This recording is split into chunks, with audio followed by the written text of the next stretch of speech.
మన ఆది నాయకులు పెద్దలు రాహుల్ గాంధీ గారు డిక్లరేషన్ ఇచ్చిన ప్రకారంగా 42% రిజర్వేషన్ మరి అసెంబ్లీలో ఆమోదించుకుంటూ మరి అట్టి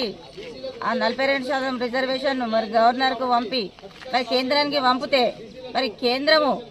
మరి బీజేపీ నాయకులు ఇక్కడ 8 మంది ఎంపీలు 8 మంది ఎమ్మెల్యేలు ఉన్నారు. మరి ఇక్కడ ఆమోదించినట్టు ఆమోదించి మరి అక్కడ కేంద్రంలో వ్యతిరేకంగా మరి బీజేపీ పార్టీ ప్రవర్తిస్తున్న తీరుకు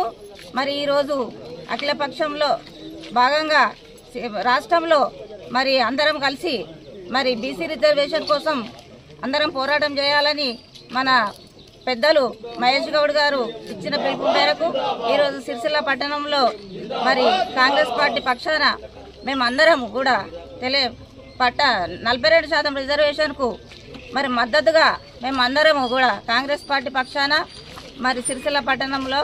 మరి తిరుగుకుంటూ మరి అన్ని దుకాణాలు బంద్ చేయాలని ప్రజలకు పిలుపునిచ్చుకుంటూ మరి వారికి అందరికీ ఈ కార్యక్రమానికి ఇచ్చేసిన మరి అఖిలపక్ష నాయకులకు అందరికీ పేరు పేరున నమస్కారాలు తెలియజేసుకుంటూ